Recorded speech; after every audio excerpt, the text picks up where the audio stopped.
mengkritik pemerintah itu adalah bagian dari cinta kita pada negara. Itu benar. Jadi sebenarnya ruang ketika ruang oposisi ini terbuka, kualitas pemerintahan akan lebih terjaga. Negara harus kembali membangun trisula itu secara berimbang untuk membuat roda negara berjalan secara madani kalau dalam istilahnya Nurholis Majid misalnya. Jadi negara, pasar, dan masyarakat sipilnya itu berjalan secara seimbang. Nah, terakhir barangkali kalau kita, mungkinkah Pak Prabowo melakukan itu?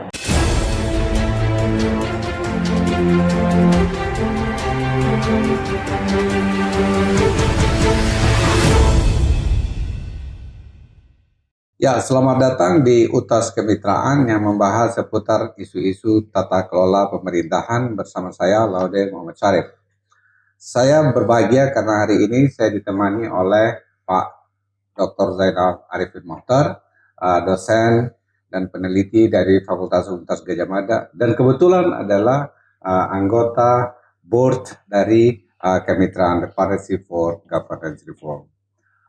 Ini adalah pembicaraan pertama saya dengan Pak Zainal setelah menjadi board di Kemitraan. Dan saya bos saya, jadi saya itu. Tapi saya ingin menanyakan beberapa hal. Nomor satu, 10 tahun terakhir ini kita melihat bahwa Corruption Perception Index kita, Pak Jokowi mulai dari 34 berakhir di 34. Jadi betul-betul seperti kayak zero contribution ya dari CPI. Dari segi demokrasi, indeks demokrasi, kita juga bukan cuma stagnan, tapi juga menurun. Nah, itu kita sudah tahu semuanya. Kira-kira menurut Pak Zainal, apa yang harus diperbaiki oleh pemerintah yang akan datang agar hal yang serupa tidak terjadi? Begini, Bang Laude. Jadi kalau Bang Syarif, kalau bicara soal apa ke depan, menurut saya ada dua hal yang harus dipertimbangkan. Pertama adalah kita berbicara soal resep perbaikan yang mungkin dilakukan sampai sekitar 5 tahun ke depan. Tapi yang kedua harus kita bincangkan juga yang menurut saya apa prasyarat yang memungkinkan resep itu dilakukan?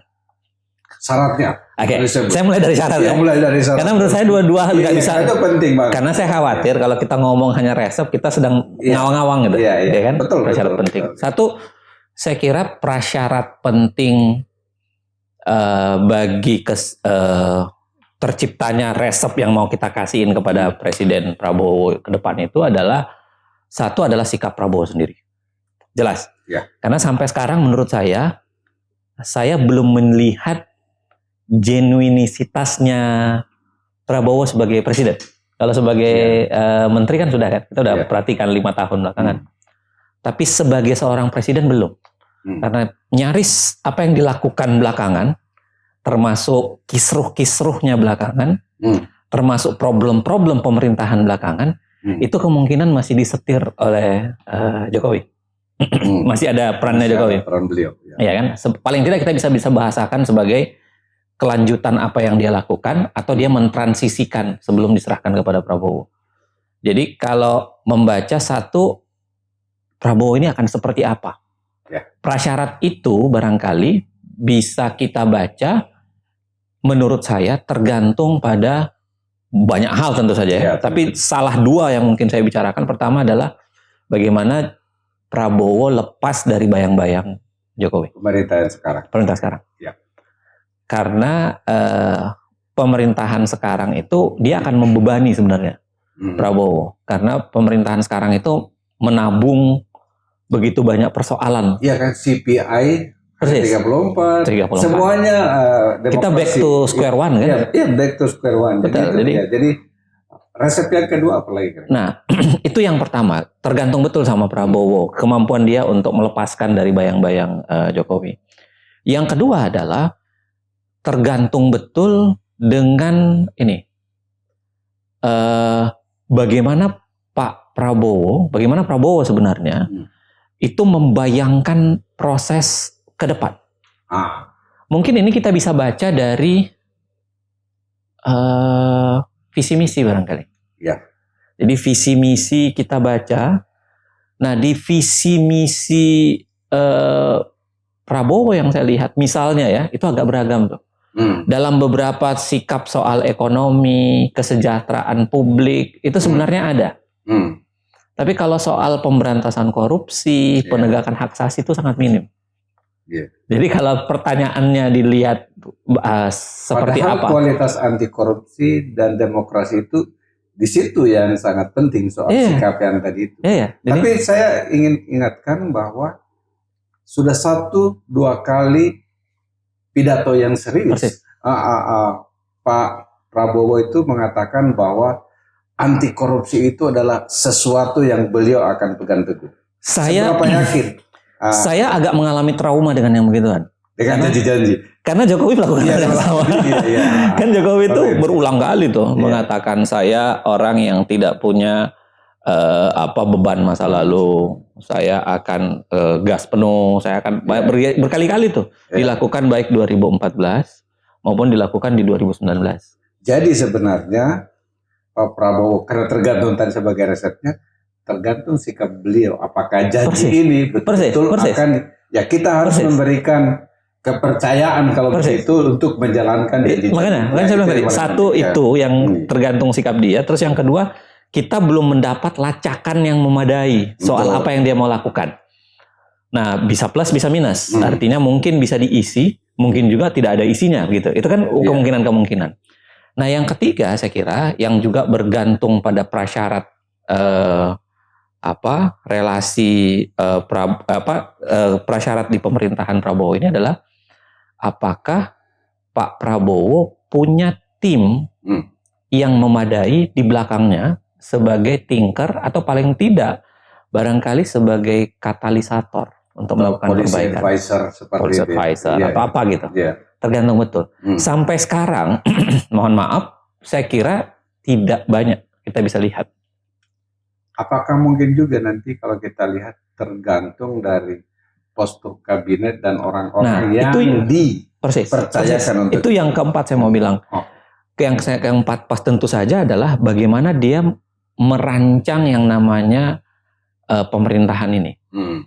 Kalau misalnya pemerintahan ini dia tambahkan dari batasan 34 menjadi 44, saya kira tidak ada masalah sepanjang itu dibincangkan kepada publik. Karena kan itu batasan yang dibuat di dalam Undang-Undang Kementerian Negara dulu. Dengan dulu harapannya adalah menteri jangan terlalu banyak. Ya, dirampingkan. Kajian kemitraan dari betul. awal itu dari jangan dulu. Terlalu banyak, itu dirampingkan. Nah, sekarang kalau kita lihat praktiknya yang terjadi, itu dilebarkan, nyaris dilebarkan dengan cepat tanpa sebuah proses yang memadai. Nah, di situ saya menuai kekhawatiran bahwa jangan-jangan pola yang dilakukan Jokowi dengan membuat kebijakan tanpa partisipasi yang meaningful atau setidak-tidaknya partisipasi memadai itu akan dilanjutkan. Makanya dengan prasyarat itu saya kira kalau kita ngasihin resep perbaikan ke Pak Prabowo sekarang, ya bergantung pada 4 hal itu tadi. Sekurang-kurangnya 4 hal itu tadi. Kalau yang 4 hal tadi itu ada di dalam kuasa Pak Prabowo sendiri sebenarnya. Which is kalau beliau berkehendak itu bisa dilakukan. Bisa. Bagaimana prasyarat dari luar? Misalnya kira-kira apa? Bisa pikir penting juga ini. Persis. Satu prasyarat yang paling penting di luar, saya begini. Tidak ada pemerintahan yang bisa berjalan efektif kalau tidak ada oposisi yang memadai. Seperti itu. Oposisi yang memadai, ruang gerak publik, civil society yang tidak ragu-ragu untuk menyampaikan kebenaran. Karena seperti apa sebenarnya orang di luar itu juga bukan membenci pemerintah sebenarnya. Bukan. Hanya ingin memberikan masukan bahwa tujuan ke depan pemerintah. Saya sering mengulangi begini, mengkritik pemerintah itu adalah bagian dari cinta kita pada negara. Itu benar. Jadi sebenarnya ruang ketika ruang oposisi ini terbuka, kualitas pemerintahan akan lebih terjaga. Itu kita sudah bilang prasyarat. Kalau begitu kira-kira pekerjaan strategis apa koalisi yang besar yang sudah dibentuk ini agar stagnasi, yang terjadi untuk demokrasi, human rights, anti corruption itu bisa diperjuangkan lebih baik. Iya. Tentu pembicaraan ini bisa panjang ya bisa kalau panjang, kalau itu. Tapi kalau mau dipersingkat, mungkin kita bisa cuplik dari indeks persepsi korupsi. Iya. Karena indeks persepsi korupsi itu kan terbangun dari begitu banyak survei sebenarnya, banyak indeks. Termasuk indeks demokrasi, varietas demokrasi, lalu kemudian PERS, Political Economic Risk Consultancy, kan banyak tuh. Banyak. Sebenarnya riset yang dikumpulkan, dibikinkan sebuah rumusan, lalu dikalibrasi menjadi angka indeks persepsi korupsi. Betul. Artinya kalau angka-angka indeks persepsi korupsi ini naik, itu ada kemungkinan, walaupun tidak pasti, angka-angka yang lain juga pasti naik tuh. Kan gitu tuh. Betul. Logikanya kan. Logika matematis. Nah, ini belum kesimpulan Pak Alde, karena saya Pak Bang Syarif, karena saya belum pernah melakukan riset yang memadai. Tapi kalau kita lihat sejarah percepatan kenaikan indeks persepsi korupsi kita, itu dimulai ketika KPK hadir. Betul. Jadi pada saat KPK hadir 2002, itu lonjakannya langsung tinggi tuh, dari 1,7 langsung hampir 2-an tuh. Iya, pokoknya kita mulai dari 26-an masih di berarti 2,6. Kan sebelum reformasi kan 1,7 tuh. 1,7 di bawah. Lompat kali 2,0 dan itu mengalami percepatan yang luar biasa. Saya kira kalau dibandingkan negara lain, Indonesia paling cepat. Ya, salah satu, walaupun kita tidak pernah puas kan. Iya. Karena tidak pernah menurun dalam sejarah. Pernah stagnan, tapi selalu 2 poin, 1 Di poin. SBY 1 kali turun. Iya. Dari 37 jadi 36. Habis itu dia naik, dia rebound. Naik, tapi itu dia naik. Tapi dia sempat seperti itu. Iya, dan itu pun turun seingat saya ketika gonjang-ganjing cicak buaya. Iya, cicak buaya. Benar. Jadi saya orang yang percaya bahwa IPK kita itu sedikit banyak dipengaruhi sama kondisi KPK, kualitas KPK, kerja-kerja KPK, dan kemampuan KPK untuk melakukan upaya-upaya terobosan. Iya, saya terus terang waktu diundang di ANU kemarin itu bicara soal saya orang-orang ANU itu menanyakan kepada saya, apa yang membedakan Presiden Jokowi periode pertama yang bisa kita naik seperti itu, dan apa yang membedakan yang beliau di yang kedua. Terus saya bilang salah satunya Pak Jokowi untuk periode pertama dengan KPK sinerginya lumayan bagus. Persis. Mulai e-planning, e-budgeting, pokoknya semua kerja-kerja 2015, 2016 lah. Iya, saya seperti itu.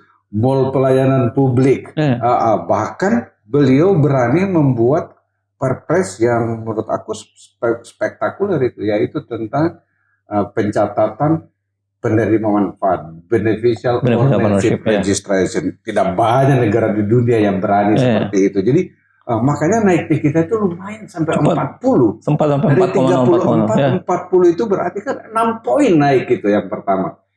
Yang kedua ini memang KPK mulai dikebiri, undang-undang CK, dan satu lagi. Kalau dulu di zaman periode pertama, kan itu CPI itu lebih dari 10 indeks komposit yang kita ambil ya, ada sekitar 11 atau 12. 11. Dulu itu komposit ekonomi itu lumayan tinggi, ada yang di atas 50, ada yang 40, sehingga menarik.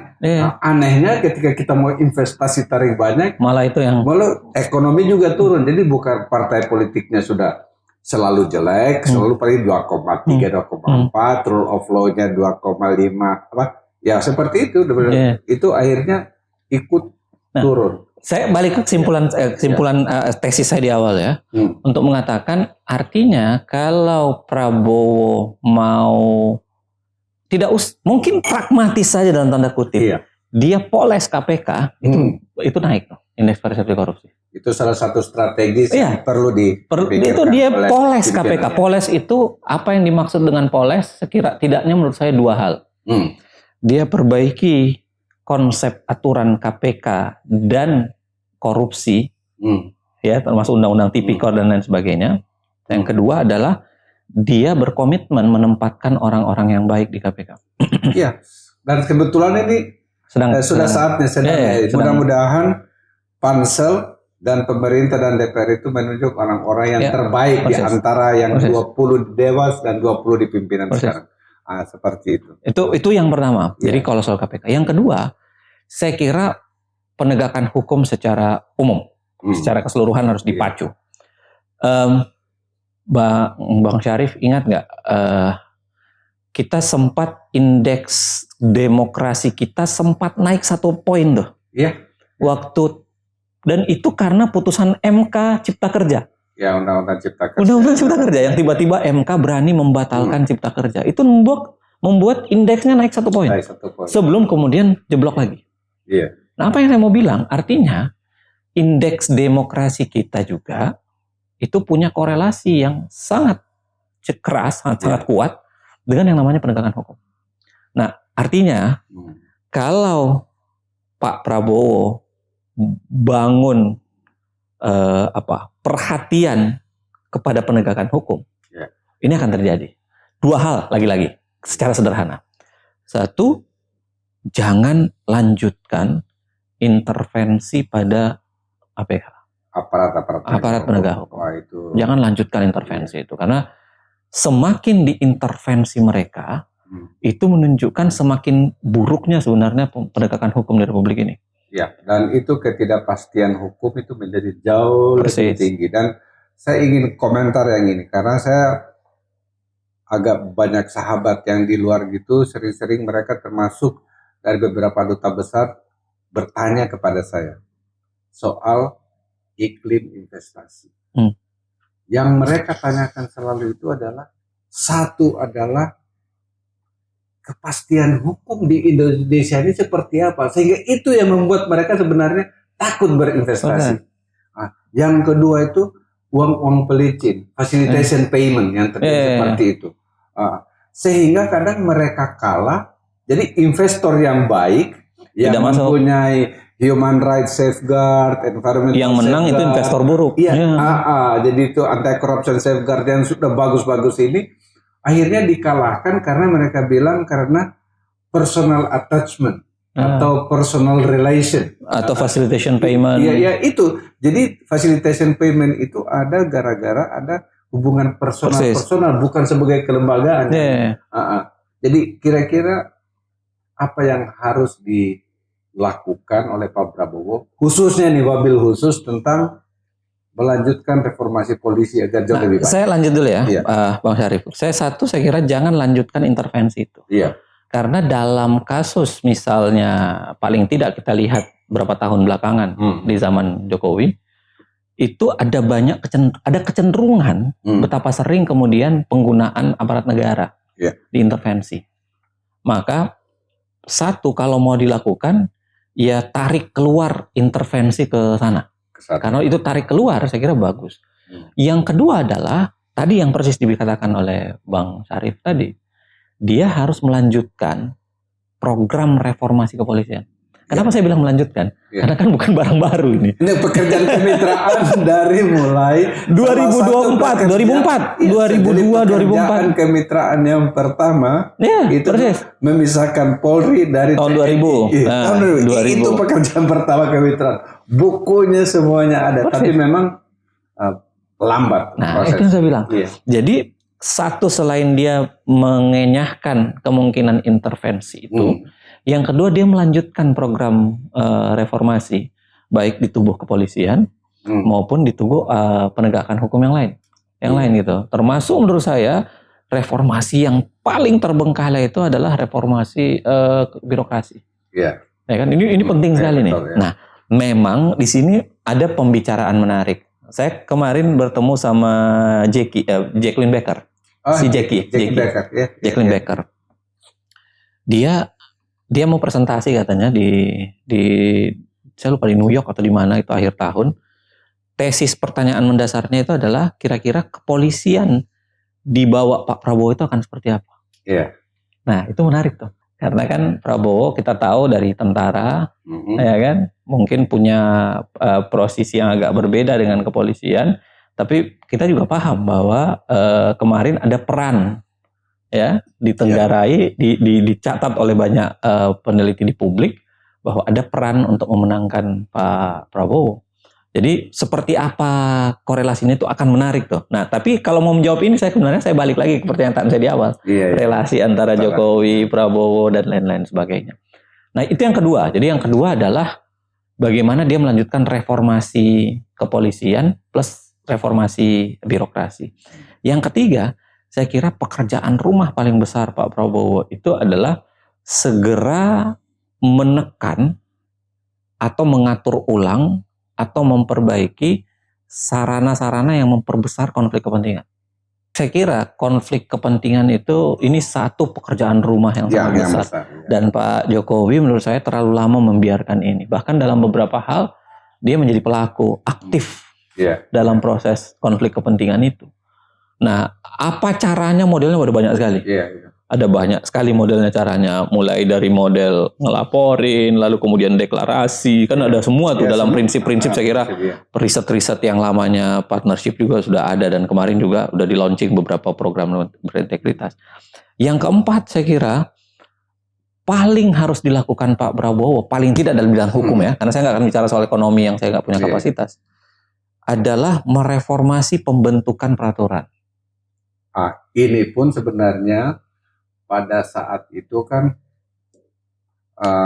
yang kita salah satu rekomendasinya itu dari tim pembaruan hukum itu adalah tim reformasi hukum itu adalah dan partnership yang fasilitasi perbaiki proses pembentukan undang-undang. Karena pembentukan kita itu sangat bermasalah, bukan dari segi politik hukumnya saja, tapi juga dari sisi partisipasi publik, dari sisi memperhitungkan teknokrasinya, dari sisi memperhitungkan ideologi negara, itu banyak yang rancu di situ, banyak yang kacau. Kalau misalnya, kenapa saya berharap Pak Prabowo, walaupun saya tahu misalnya pembentuk undang-undang itu adalah DPR, tapi saya kira dua hal. Satu, dalam legislasi model Indonesia, presiden itu lebih kuat dari DPR. Pertama, hampir semua undang-undang selalu dari pemerintah. Dalam proses legislasi di Indonesia itu lebih kuat. Disertasinya Saldi Isra kan udah bicara itu. Yang kedua adalah, kalau kita bayangkan peraturan perundang-undangan itu kan cuma 600-700. Yang puluhan ribu itu adalah peraturan di tingkat di bawahnya. Di tingkat bawah undang-undang, PP, Perpres, Perda. Nah, kalau ini direformasi, saya kira pesat kemajuannya. Dan saya pikir ini mungkin kadang orang tidak memikirkan bahwa hukum yang baik itu akan attract investment. Lihat Singapura, lihat siapa negara seperti itu, karena ada kepastian hukum dan model pembuatan hukum yang selalu bisa diprediksi. Oke, yang berikut ini saya ingin tanya adalah soal kita sudah punya KUHP baru. Saya juga berpikir soal reformasi polisi ke depan. Ini salah satu cara mereformasi polisi ke depan sebenarnya itu adalah dengan membuat KUHP yang lebih baik. Kan KUHP sekarang kita kan bahkan sudah ada draft KUHP versi masyarakat sipil. Itu seberapa penting untuk harus segera dilakukan? Bang Syarif, saya kira ada 3 hal problem yang berkaitan dengan KUHP kita. Yang pertama adalah KUHP tentu masih meninggalkan peraturan yang bermasalah. Dan ini harus kita perdebatkan tersendiri tuh. Ya, ada hal-hal yang masih bermasalah, penghinaan presiden, lalu kemudian pasal kohabitas dan lain-lain sebagainya lah. Satu itu. Yang kedua, ada kesenjangan pengetahuan antara siapa yang membentuk KUHP itu, yang banyak profesor-profesor itu, sama bunyi pasal dan kemungkinan penerapan. Kalau ini menurut saya ditutup, harusnya para pembentuk KUHP itu harus menerbitkan semacam buku petunjuknya. Gitu lah. Cara membaca pasalnya kan, supaya nggak salah. Karena ketika pasal itu disusun kan ada alasan-alasan di belakangnya tuh. Criminal Code Guidance. Kira-kira begitu. Dibikinkan. Jadi petunjuk buat ini memahami pasalnya ini maksudnya begini. Nah, yang ketiga baru yang persis disampaikan oleh Bang Syarif tadi. Hukum acara, penegakannya. Jadi Kitab Undang-Undang Hukum Acara Pidananya. Dan saya kira ini sudah mulai banyak dibicarakan. Tentu perdebatannya adalah ya apakah kita mau crime control model atau kita mau model yang model yang lebih due process of law, itu silahkan lah. Nanti kita mau concernnya kemana. Tapi menurut saya Kitab Undang-Undang Hukum Acara Pidana itu harus diperbaiki. Plus berkaitan dengan itu tugas kita juga di perdata loh. Ya. Salah satu problem besar sebenarnya di perdata. Ya, putusan-putusan keperdataan tidak bisa dieksekusi. Banyak sekali. Jadi mungkin ada beberapa bagian dari KUH Perdata sama Kitab Undang-Undang Hukum Acara Perdata. Acara perdata. Jadi saya pikir itu adalah pekerjaan ke depan. Tapi kalau itu bisa direformasi dan mendapatkan hasil yang baik, itulah salah satu akan menunjang peningkatan itu sebabnya ekonomi. Tadi saya bilang ada prasyarat, Bang Syarif. Jadi apapun yang dilakukan oleh teman-teman masyarakat sipil, resep yang sudah dibuat, lalu kemudian policy brief yang bisa diserahkan, ini kan sangat bergantung sama kemampuan dan kemauan Pak Prabowo untuk mengabsorb itu, atau kemampuan Pak Prabowo atau timnya untuk mengabsorb itu. Ini mau menjelang terakhir. Tadi kan dijadikan prasyarat itu adalah satu, sekurang-kurangnya di parlemen ada oposisi. Yang berikutnya lagi bahwa masyarakat sipil memiliki kebebasan untuk mengemukakan pendapat sebagai bagian cintanya dari negeri ini. Apa yang Bung Zainal Arifin harapkan dari civil society? Tidak usah dulu partai politik, tapi dari civil society. Belajar dari 10 tahun terakhir ini yang seakan-akan nyawanya agak naik turun. Saya kira mau tidak mau masyarakat sipil itu harus menguatkan, melakukan konsolidasi. Paling tidak rekonsolidasi. Termasuk teman-teman NGO saya kira harus bertemu ulang untuk kemudian memikirkan bagaimana ke depan ini. Karena fokus kebijakan yang mau dilacak atau mau dikuatkan, saya kira mau tidak mau harus refocusing tuh sama teman-teman masyarakat sipil. Termasuk misalnya kerja-kerja kolektif, ataukah mau melanjutkan kerja-kerja. Kan salah satu kritik terhadap masyarakat sipil itu seringkali ya urusan anti korupsi ya lembaga-lembaga anti korupsi aja, NGO anti korupsi aja. Sehingga kemudian lembaga-lembaga lain seakan-akan ditinggalin gitu, nggak ikut gabung. Nah, kolaborasi, yang kooperatif, yang gitu-gitu tuh mulai harus dipikirkan sekira-kiranya. Yang satu. Yang kedua adalah saya termasuk yang saya terinspirasi betul dengan Bang Fedi Hadis ketika mengatakan reformasi kita 98 itu hanya mengalami masa emas sekitar 2,5 bulan sampai 3 bulan. Jadi kita menjatuhkan Soeharto di bulan Mei, bulan Agustus ternyata oligarki sudah melakukan rekonsolidasi ulang. Dan akhirnya persis lah ya segala kita. Jadi persis itu yang menempatkan kenapa masyarakat sipil cuma mengalami bulan madu sekitar 2,5 sampai 3 bulan. Nah, salah satu mungkin saya kira Bang Syarif yang penting dipikirkan adalah ini nih. Bagaimana mempertahankan endurance-nya masyarakat sipil. Daya tahan itu kan bisa terbentuk dari banyak hal. Dia terbentuk dari ide-ide masyarakat sipil harus tetap ada. Yang kedua adalah pendanaan yang memadai. Pasti. Khusus untuk pendanaan yang memadai ini, karena memang kebetulan kemitraan adalah itu salah satu kewajiban dari kemitraan untuk ikut selalu bekerja sama dengan civil society dan salah satunya mencarikan sebenarnya sumber-sumber pendanaan yang memadai untuk itu.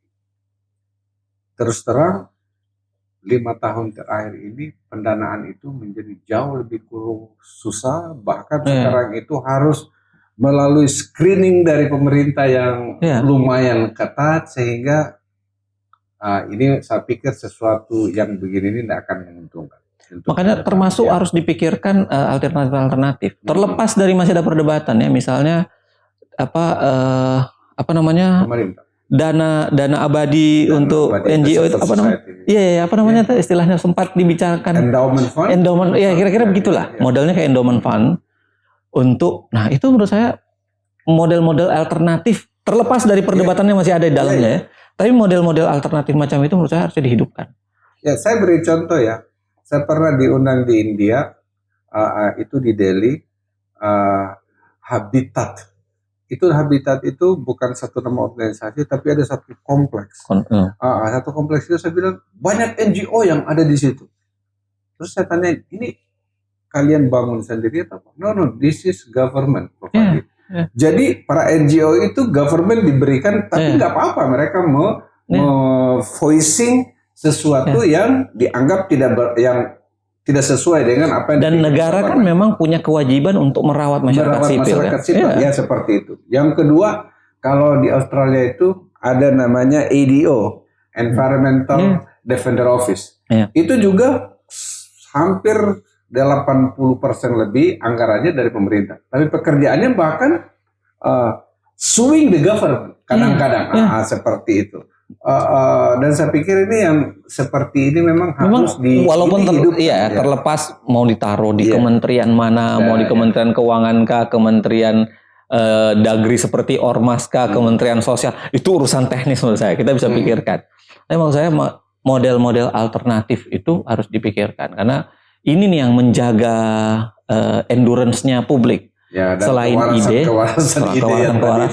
ide maupun gagasan dan apapun itu yang berkaitan dengan itu. Sama satu hal yang tidak kalah pentingnya dalam kaitan dengan masyarakat sipil, saya kira adalah ini nih,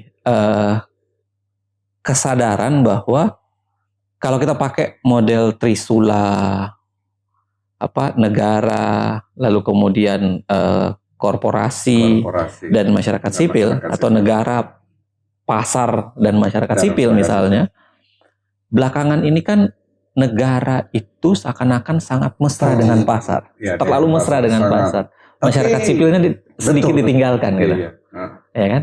Nah, kesadaran itu artinya harusnya mulai digeret naik tuh, untuk mengatakan bahwa negara harus kembali membangun trisula itu secara berimbang. Untuk membuat roda negara berjalan secara madani kalau dalam istilahnya Nurholis Majid misalnya. Jadi negara, pasar, dan masyarakat sipilnya itu berjalan secara seimbang. Nah, terakhir barangkali kalau kita, mungkinkah Pak Prabowo melakukan itu? Nah, balik ke tesis saya di awal. Masih ada kemungkinan sepanjang prasyarat-prasyarat yang tadi itu terpenuhi atau sekurang-kurangnya mengalami. Sekarang ini pertanyaan terakhir. Apa yang Bung Zainal Arifin Mohtar untuk dilakukan, apa yang diharapkan agar Presiden terpilih Pak Prabowo itu melakukan, anggaplah 1 tahun pertama yang paling penting, apa yang harusnya dikerjakan beliau, harapan untuk positive note. Karena saya lihat ini tentu bidang hukum ya. Bidang yang kita sebutkan tadi, demokrasi, hukum, human right, dan saya kira karena damage yang ditinggalkan Pak Jokowi itu agak lumayan banyak, luganya agak dalam, maka menurut saya kebutuhan dari awal itu adalah menghealing luka yang dalam ini, menyembuhkan luka yang dalam ini. Dan salah satu luka yang paling dalam menurut saya adalah kalau dalam bidang hukum pemberantasan korupsi itu adalah KPK. Maka kebutuhan paling besar menurut saya sekarang itu adalah KPK segera dia balikan ke hitohnya gitu. Bahwa pernah bergeser, ya tahulah kita ada kepentingan partai, ada banyak kepentingan membuatnya bergeser, tapi mengembalikan itu ke hitoh, mengembalikan itu ke dasarnya, itu sedikit mengobati luka yang disebabkan oleh Pak Jokowi sebelumnya, plus yang saya bilang di awal tadi, dia membangkitkan beberapa nilai-nilai indeks persepsi itu. Karena saya yakin, komposit yang tadi, dengan semua komposit itu saya yakin bahwa indeks persepsi korupsi kita dulu itu dipengaruhi betul ketika KPK ada. Terima kasih banyak atas bincang-bincang ini. Saya ingin menutup juga dengan harapan bahwa saya sangat berharap Pak Prabowo itu menjadi panglima anti korupsi. Saya sangat berharap Pak Prabowo itu adalah menjadi panglima perlindungan lingkungan hidup. Saya juga sangat berharap Pak Prabowo itu menjadi protector of human right. Jadi melindungi betul-betul human right. Dan saya pikir kalau 3 ini dilaksanakan, insya Allah kesejahteraan dan peningkatan ekonomi akan jauh lebih baik. Demikian UTAS bersama Zainal Arifin Muhtar. Sampai ketemu dengan saya, Laude Muhasyarif, di UTAS-UTAS Kemitraan berikutnya.